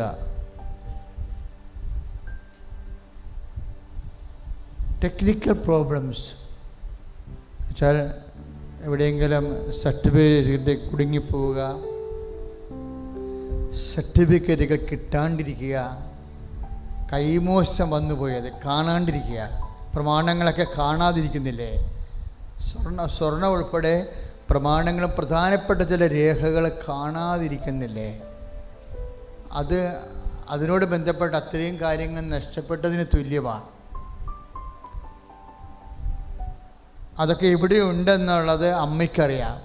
അമ്മ ഈശോനോട് പറയും, നമുക്കത് കിട്ടും. അതുപോലെ കാണാതിരിക്കുന്ന എന്തായാലും ഇപ്പോഴ് പരിശുദ്ധ അമ്മ വഴി ഈശോ കേൾപ്പിക്കുക. വീട് വിട്ടുപോയിട്ടുള്ള ആൾക്കാരില്ലേ, ചിലപ്പോൾ കടം കയറി പ്രയാസപ്പെട്ട് പോയതാകാം, അവർ തിരിച്ചു വരണ്ടേ? അപ്പോൾ നിങ്ങൾ പറയും തിരിച്ചു വന്നാൽ പിന്നെയും കടക്കാർ വീട് വളയും, ഭയങ്കര പ്രശ്നമായിരിക്കും. അവരെ തിരിച്ചു കൊണ്ടുവരണമെന്ന് ഈശോനോട് പറ. അപ്പോൾ കടങ്ങൾ പരിഹരിക്കാനുള്ള മാർഗവും അതിൻ്റെ കൂടെ വരും. വഴക്കിട്ട് അകന്നു പോയവരില്ലേ, ഭാര്യ ഭർത്താക്കന്മാർ അകന്നു പോയവർ, പലപ്പോഴും നിസ്സാരമായ പിടിവാശി കൊണ്ട് ആവശ്യമില്ലാത്ത മൂഡ് ഔട്ടായിട്ടിരിക്കുന്ന സമയത്ത് ഇഷ്യൂസ് ഉണ്ടാക്കി വായി തോന്നിയൊക്കെ വിളിച്ചു പറഞ്ഞ് മനസ്സ് മുറിഞ്ഞും മടുത്ത് പോയവരില്ലേ?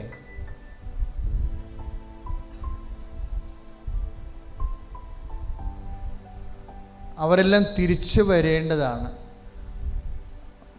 സ്വർഗത്തിൻ്റെ പൊതു പോളിസി ദൈവത്തിനെ അടുപ്പിച്ച് ബന്ധിച്ചിട്ടുള്ള ആൾക്കാർ തിരിച്ചു വരണമെന്നുള്ളതാണ് പൊതുനയം. കർത്താവിൻ്റെ പൊതുനയം എന്ന് പറഞ്ഞാൽ കർത്താവിൻ്റെ മനസ്സതാ.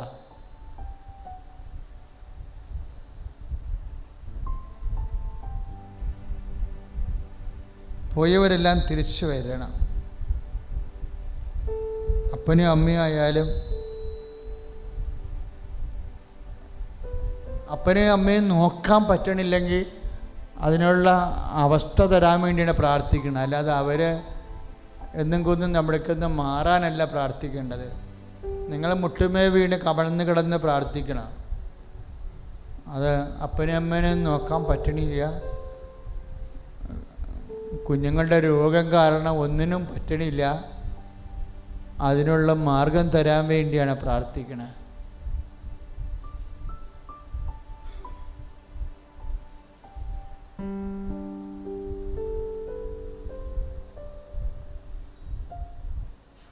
നിങ്ങളെല്ലാ ഉത്തരവാദിത്തങ്ങളും നിറവേറ്റി പിടിച്ചു നിൽക്കാൻ പറയണില്ലേ? അപ്പോൾ ഉത്തരവാദിത്തങ്ങൾ നിറവേറ്റാൻ പറയുമ്പോൾ അത് നിറവേറ്റാനുള്ള കൃപ ദൈവം തരുമെന്ന് അതിൽ അണ്ടർസ്റ്റുഡാണ്.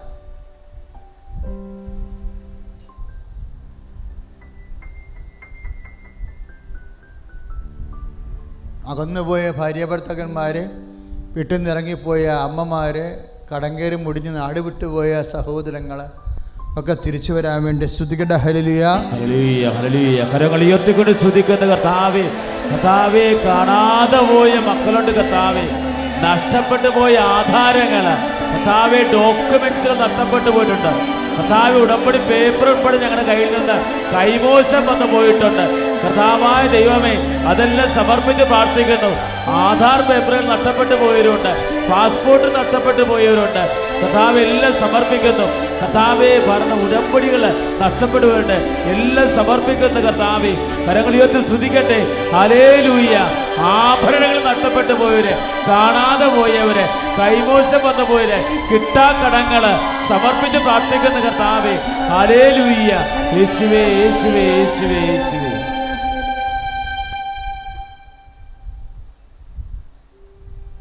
മൗനമായി പ്രാർത്ഥിക്കേണ്ട സമയമാണ്.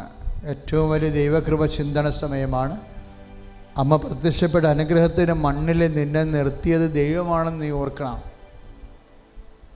അങ്ങനെ ഓർത്തുകൊണ്ട് നീ പ്രാർത്ഥിക്കുക. പ്രാർത്ഥിക്കാൻ മനസ്സ് പറയണതൊക്കെ നീ പ്രാർത്ഥിക്കുക. ദിവ്യകുർബാനയിലെ അമ്മമാതാവിൻ്റെ മധ്യസ്ഥയിലാണ് നമ്മൾ ദിവ്യകുർബാന നടത്തുന്നത്, ആരാധന നടത്തുന്നത്. ജീവിതത്തിൽ ഒരു അത്ഭുതം കാണാതെ നടക്കാതെ ചിലപ്പോൾ നിൻ്റെ കാര്യത്തിൽ ഒരു തീരുമാനം ആകത്തില്ലെങ്കിൽ ദൈവം അത്ഭുതം തന്നെ നടത്തും.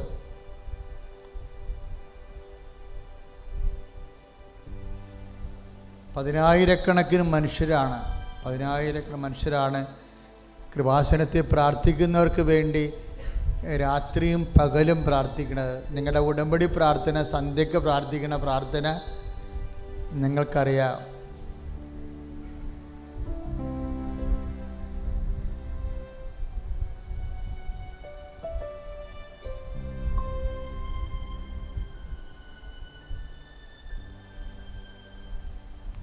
ഹൃദയം നുറുങ്ങി എരിഞ്ഞ് പ്രാർത്ഥിക്കും മക്കളെ. അച്ഛൻ പറയാത്ത രോഗികളില്ലേ? ഇപ്പോൾ വന്നിരിക്കുന്നത് ബ്ലീഡിങ് ഉള്ളവർ, പിന്നെ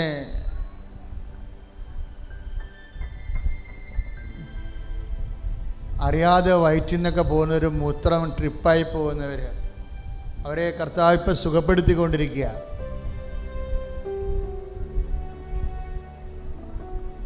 കൈത്തണ്ടയ്ക്ക് ഒരുതരം ചെതലരിച്ചതുപോലെയുള്ള രോഗങ്ങൾ.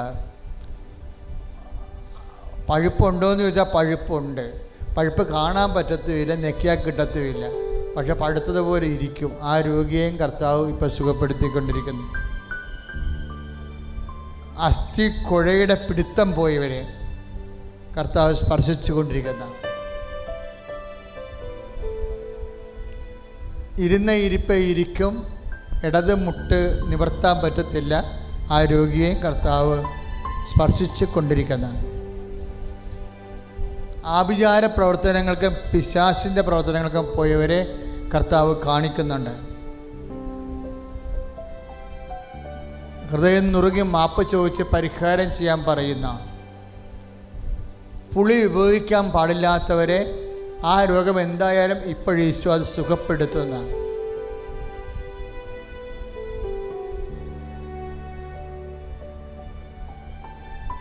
നെയ്യ് അവസാനം ഒഴിക്കുന്ന ഒരു ആയുർവേദ മരുന്ന് പ്രിപ്പയർ ചെയ്യുന്നുണ്ട്. ആയുർവേദമാണോ എന്താണെന്ന് അറിയത്തില്ല. അവസാനം ഒഴിക്കണത് നെയ്യാണ്. നെയ്യ് മീൻസ്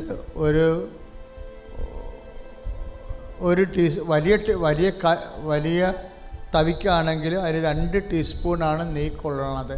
2 ടീസ്പൂൺ നെയ്യ് ഒഴിച്ചാണ് അവസാനം അത് പ്രിപ്പയർ ചെയ്ത് അവസാനിപ്പിക്കുന്നത്. അതെന്തിന് രോഗത്തിനാണെങ്കിലും ആ രോഗത്തെ കർത്താവ് ഇപ്പോൾ സുഖപ്പെടുത്തിക്കൊണ്ടിരിക്കുന്ന.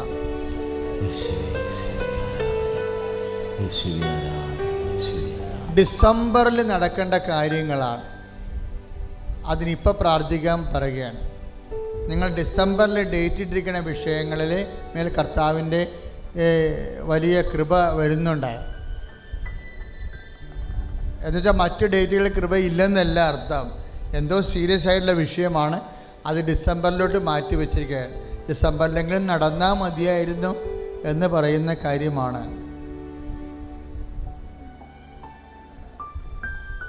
2 പ്രാവശ്യം വിദേശ ജോലിക്ക് കാശ് കൊടുത്തു, അതെല്ലാം പോയി. ഇപ്പോൾ 3ാമത്തെ പ്രാവശ്യം കൊടുത്തിട്ടുണ്ട്.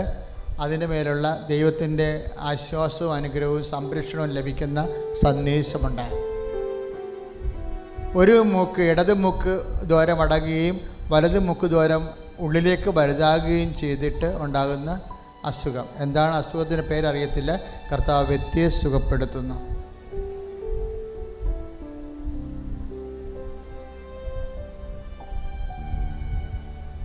ഏതെങ്കിലും ശരീരത്തിൻ്റെ അറ്റം, മൂല ചുവന്നിങ്ങനെ വരും, പിന്നെ അത് പൊട്ടും, പിന്നെ അതിങ്ങനെ തുറന്ന ആ മുറിവങ്ങനെ ഇരിക്കും, അതിന് ഓറഞ്ച് നിറമായിരിക്കും. ആ രോഗത്തെ കർത്താവ് സുഖപ്പെടുത്തുന്നു.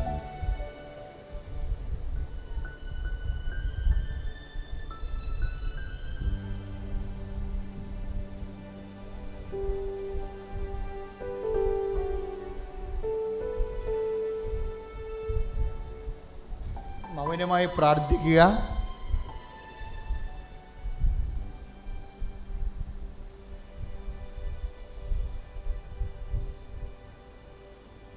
സാമ്പത്തിക ബാധ്യതകൾ, നടപടി നേരിടുന്ന കുടുംബങ്ങൾ, അവർക്ക് വേണ്ടി അച്ഛൻ മനസ്സ് പ്രാർത്ഥിച്ചുകൊണ്ടിരിക്കുന്ന സമയമാണ്. ആ വിഷമം അനുഭവിക്കുന്നവർ മാതാവിന് മധ്യസ്ഥത്തിന് വെക്കുക.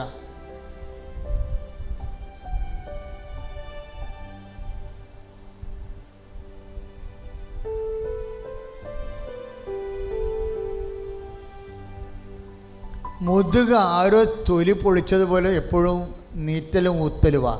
ആ വ്യക്തിയെ കർത്താവ് സുഖപ്പെടുത്തിക്കൊണ്ടിരിക്കുന്നു.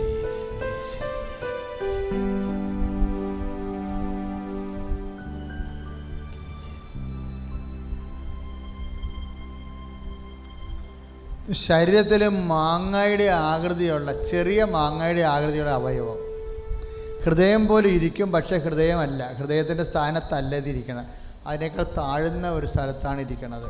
ആ അവയവത്തെ കർത്താവ് സുഖപ്പെടുത്തിക്കൊണ്ടിരിക്കുന്നു.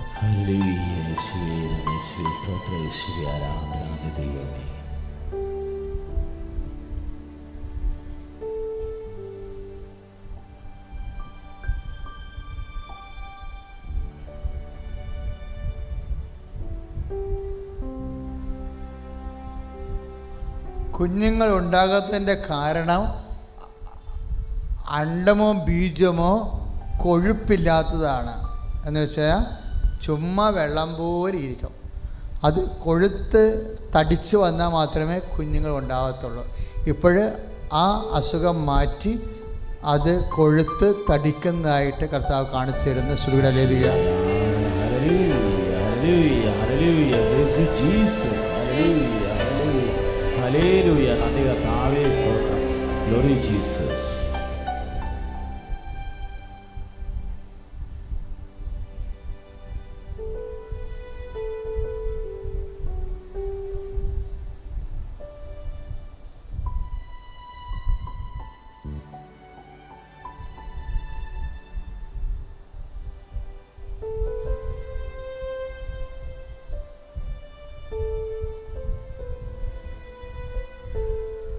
നേർച്ച വസ്തുക്കൾ കയ്യിലെടുക്കുക. നേർച്ച വസ്തുക്കൾ കയ്യിലെടുക്കുക.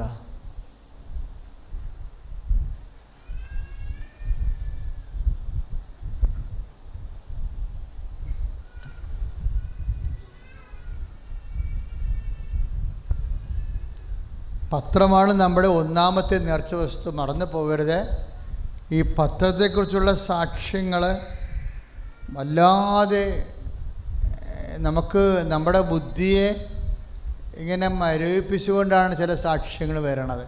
ബുദ്ധിപരമായിട്ട് ഒക്കാത്ത കാര്യങ്ങളാണ് ഇന്ന് ഇവിടെ സാക്ഷ്യം നൽകിയത്.